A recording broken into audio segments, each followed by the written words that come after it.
ونصلي ونسلم على رسوله الكريم أما بعد فأعوذ بالله من الشيطان الرجيم بسم الله الرحمن الرحيم شهر رمضان الذي أنزل فيه القرآن هدى للناس وبينات من الهدى والفرقان صدق الله مولانا العظيم۔ رمضان المبارک کا میرے بھائی آخری عشرہ شروع ہونے کے قریب ہے۔ اللہ تبارک و تعالی ہم سب کے گزشتہ روزوں کو اپنی بارگاہ میں قبول فرمائے۔ جو چند ایام باقی ہیں اللہ اخلاص نیت کے ساتھ ہمیں رکھنے کی توفیق عطا فرمائے۔ رمضان المبارک کا میرے بھائی جو فرض روزہ ہے کن چیزوں سے ٹوٹ جاتا ہے، کن چیزوں سے نہیں ٹوٹتا۔ انسان کوئی بھی چیز کھانے سے پینے سے یاد رکھیے کہ روزہ انسان کا جو ہے وہ ٹوٹ جاتا ہے۔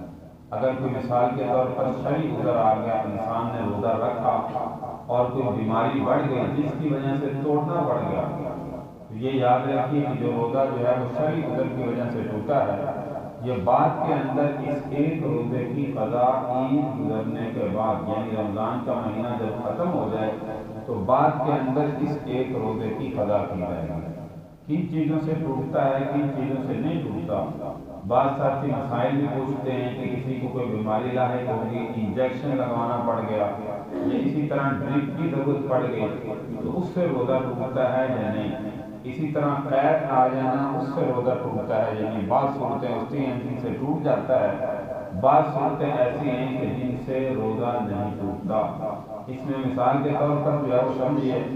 کہ انسان جو ہے وہ روزہ تو صحیح حالت میں رکھا لیکن کوئی بیماری آ گئی، اب جس کی وجہ سے انجیکشن لگوانا پڑ گیا، تو انجیکشن بیماری کی وجہ سے اگر لگایا جائے یا ڈرپ بیماری کی وجہ سے لگائی جائے تو یاد رکھیے کہ اس سے روزے میں کوئی فرق نہیں پڑتا،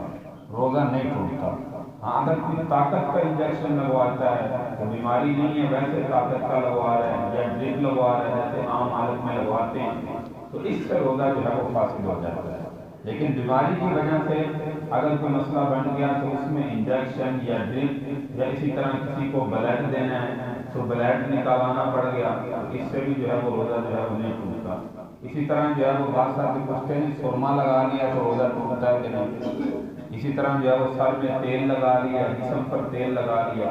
تو یاد رکھیے کہ مسام کے ذریعے سے جیسے ہم غسل کرتے ہیں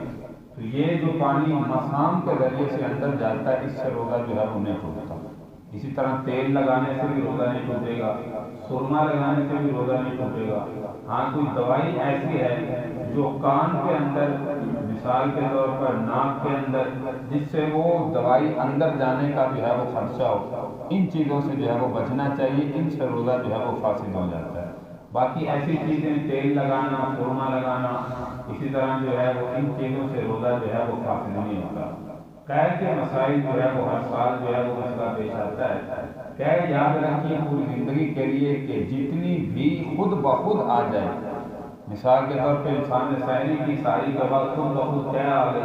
اب وہ چاہے تھوڑی مقدار میں آئی ہے یا زیادہ آئی ہے تو اس سے روزہ فاسد نہیں ہوگا۔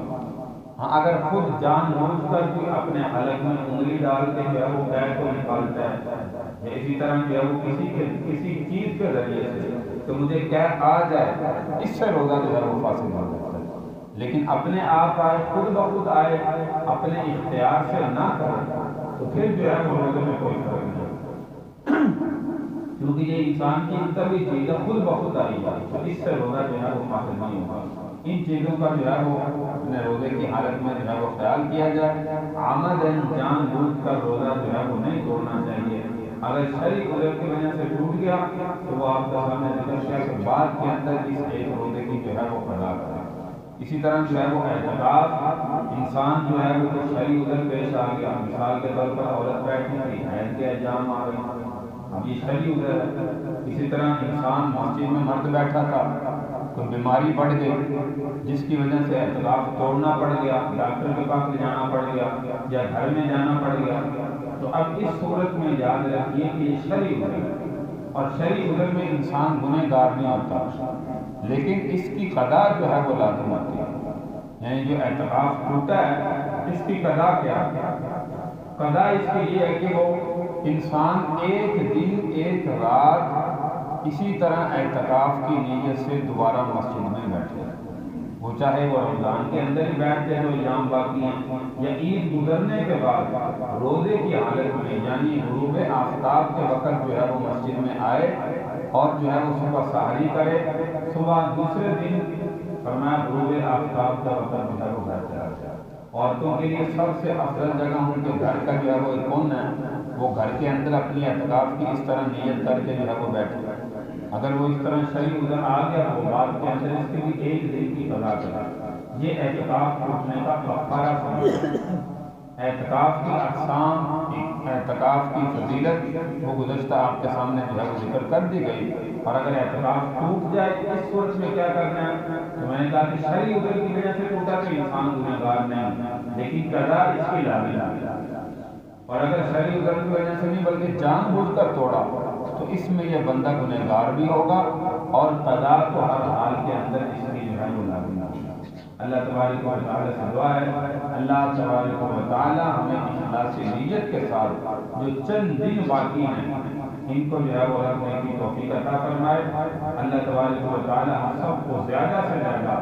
اعتکاف کی فضیلت بھی حاصل کرنے کی، مساجد میں بیٹھنے کی۔ اعتکاف کا جو ہے وہ شرعی حکم یاد رکھیے یہ ہوتا ہے کہ محلے کے اندر اگر کوئی بندہ بھی نہ بیٹھے تو پھر سارے کے سارے جو ہے وہ گنہگار ہوگا۔ فرض کفایہ کی حیثیت ہے ویسے سنت موقعہ ہوتا ہے، اور اگر چند آدمی بیٹھ جائیں تو پھر باقی جو ہے وہ گنہگار نہیں ہوتے۔ جیسے نماز جنازہ فرض کفایہ ہوتا ہے، کوئی بندہ بھی نہ پڑھے تو سارا محلہ گنہگار ہوتا ہے، اور اگر چند آدمی پڑھ لیں تو پھر گناہ سے جو ہے وہ سارے بچ جاتے ہیں۔ تو ایسے ہی یہ ہے تو سنت موقعہ کی حیثیت، لیکن جو ہے وہ اگر کوئی بھی نہ بیٹھے تو پھر یہ فرض کفایہ کا درجہ ہوگا، تو وہ سارے کے سارے گنہگار ہوں گے، اور چند آدمی بیٹھ جائیں تو باقی جو ہے وہ گنہگار نہیں۔ لیکن یہ میرے بھائی ایک عبادت ایسی ہے، آپ جانتے ہیں رمضان کی آخری عاشرے کا سنت اعتکاف بہت بڑی فضیلت ہے، اور جو ہے 10 دن انسان اللہ کے گھر میں جب گزارتا ہے تو ایسا سمجھو کہ اگر تمام تر منہیات سے بچتا ہے تو پھر یاد رکھو کہ جنت کے ماحول کے اندر زندگی گزارتا ہے، جنت کے ماحول میں زندگی گزارتا ہے، کیونکہ پیارے پیغمبر صلی اللہ علیہ وسلم نے فرمایا احب البلاد الی اللہ مساجدها، مجھے شہروں میں سب سے زیادہ جو پسندیدہ جگہ وہ میری مسجد ہے، تو مسجد سے افضل تو کائنات میں جگہ کوئی نہیں۔ ایسی افضل جگہ میں جب بندہ 10 دن گزارتا ہے تو پھر میرے بھائی وہ ایسا سمجھیے کہ سونے پہ سہاگا۔ اس لیے زیادہ سے زیادہ نوجوان جو ہے وہ کوشش کریں رمضان کے آخری عاشرے کا سنت اعتکاف جو ہے وہ لازم کریں، شاید اگلے سال نصیب ہو یا نہ ہو ہم دنیا سے چلے جائیں، اس لیے جب بھی زندگی میں ایسا موقع آئے وہ جو ہے وہ خالی جو ہے وہ نہیں جانا چاہیے۔ اللہ تبارک و تعالی ہمیں عمل کی توفیق عطا فرمائے۔